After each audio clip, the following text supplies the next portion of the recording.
Hi, Ross. How are you? Dan, I'm fantastic. I think I have better reception than that guy. I think I'm ready to go. Most interesting team in the NFL is who? Whew. There's a bunch of different ways I could go with that one. You know what I think I'm going to go with? I'm going to go with the team I just saw on Saturday, the Cleveland Browns. I'm fascinated by them. I said this today on the Ross Tucker Football Podcast, Dan.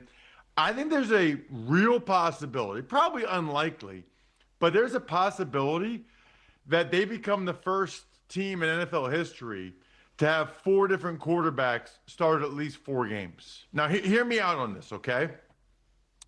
First of all, when they made the trade with the Jaguars, the Travis Hunter trade to move down, pick up next year's first round pick, that's a loud signal to everybody that we're looking at this over the next few years. We're not all in to try to win this year, etc. So we all get that. I understand why they're starting Flacco at the start of the year. They have a tough schedule. They can sell the vets that we went to the playoffs a couple years ago with him. He gives us the best chance to win. But they traded for Kenny Pickett for a reason. And I think deep down, Stefanski thinks that maybe Kenny Pickett could be his Sam Darnold, his Baker Mayfield. I mean, neither one of those guys started to really click until they were on their fourth team. This is Kenny's third team, and I think in Stefanski's offense, I believe he thinks he can get Kenny Pickett to play at a pretty high level. I'm not sure I really believe that Kenny can do that. But then they also drafted a couple rookies, and that's been well documented. Dylan Gabriel in the third round, they obviously like. Shedeur Sanders only played one preseason game in the fifth round, but he played well. People want to see what he has. So I think there's a reasonable scenario where Flacco starts the first, let's call it 3 or 4. They're 0-3, 1-3, whatever. They put Pickett in to see how he looks, take him for a spin.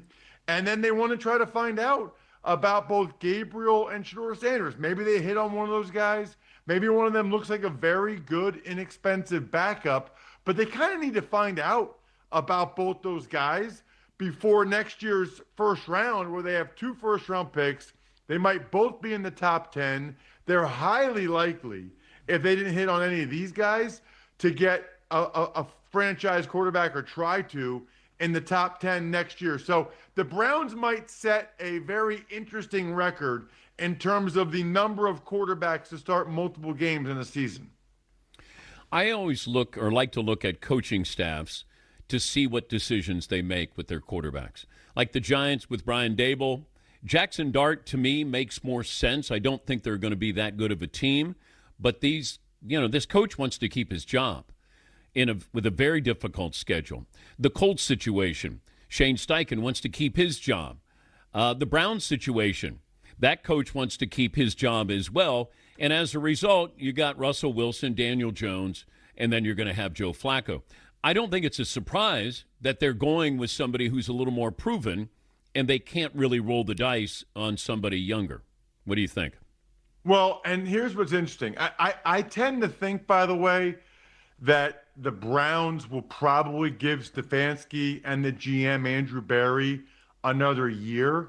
Otherwise, why would those guys have made that trade that they made? Unless, Stan, they think that making that trade helps them get another year, right? Like maybe it's a chicken and the egg thing. The Colts thing to me is like the perfect example, okay, of the dichotomy between fans, media, and to some extent, even some scouts and front office executives versus coaches. I have seen this as long as I've been around the NFL, right? Fans, media, some front office executives, they love upside. They love physical traits. They love potential. They love guys like Anthony Richardson, right? Meanwhile, coaches, you know what they love? They love guys that they can trust, that are able to execute the concepts that they're given and that the plays that are called, guys that obviously are consistent. That's what coaches value. You know how I know this, Dan? multiple times in my career, I was told by an assistant coach, hey, the front office hates you, like, or this guy hates you. But the coach is always like, I was never the high upside guy. I was never the traits guy. I was never someone that you get excited. Oh, yes, we have Ross Tucker and his short arms and average athleticism starting. Like, nobody ever felt that way. But the coaches, they knew I wasn't going to be the reason why we lost. I was going to do the right thing every time. They could trust me. I was going to play as hard as I possibly can. I was consistent. And ultimately, coaches have to win. It's year 3 for Shane Steichen. He needs to win this year. If he thought that Anthony Richardson would help them win more games this year, I can assure you he would be starting. He doesn't. Now, remember this too, Dan. People lose sight of this. You know, when the announcement was made yesterday, I called that Colts-Titans game for CBS last year, late in the season. It had been a week or two earlier that several of the veterans had sat down with Anthony Richardson to go over with him what the standard should be and what their expectations are. This is more than halfway through his second year. DeForest Buckner and Quentin Nelson, those guys, this is out there, it's public. They had to sit down and say, like, listen, in walkthroughs, you need to be like this. You know, after practice, you need to do stuff like this.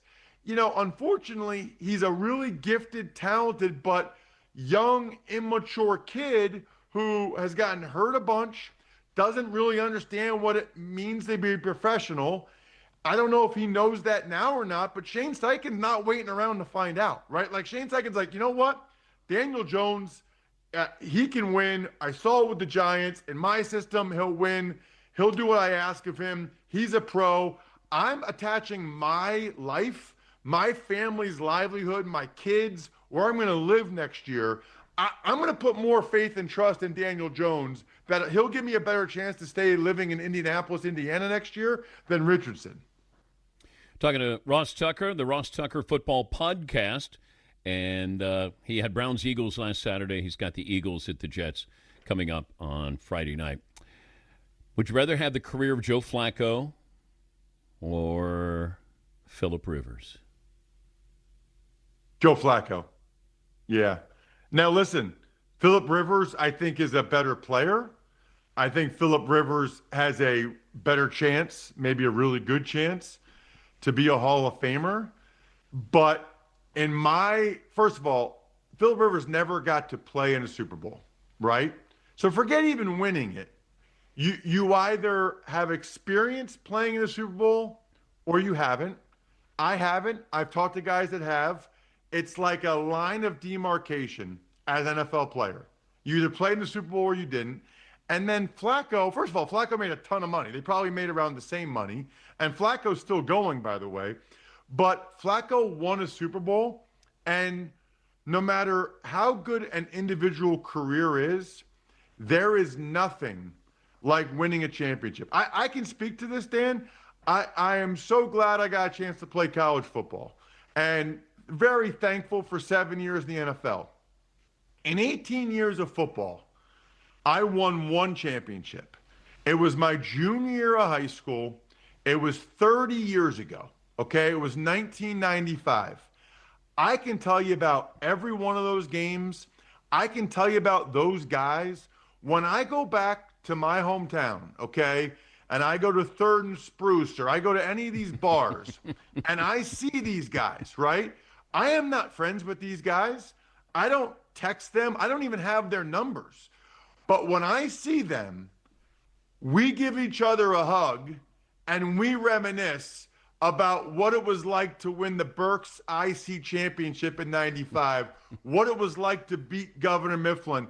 There is nothing, an individual accomplishment, in my experience, can never even come close to the shared joy and the shared experience of a team accomplishment.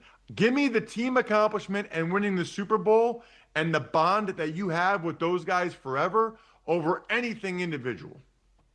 Joe Flacco or Dan Marino's careers? Okay, are we talking careers or are we talking lifestyle? Because I've thought about this. And being Dan Marino in Miami in the 80s had to be really, really fun. It might still be. I mean, Dan, I've said this, okay? And this is a great topic for the rest of the show. I'll program the next 30 minutes. Paulie's not doing his job anyway, okay? If you could be any athlete in any era at any time for everything that went along with it, okay? I'm just sitting here thinking, Dan Marino in the 80s in Miami, like Miami Vice, like stuff off the field. I mean, Dan Marino had a top 5 life of any athlete I can even fathom for what that must have been like for him. So Joe Flacco, I mean, great, Baltimore. I would rather have probably Joe Flacco's career, but I'd rather have lived Dan Marino's life. Safe travels. Great to talk to you as always. Thanks for joining us. All right, see you guys.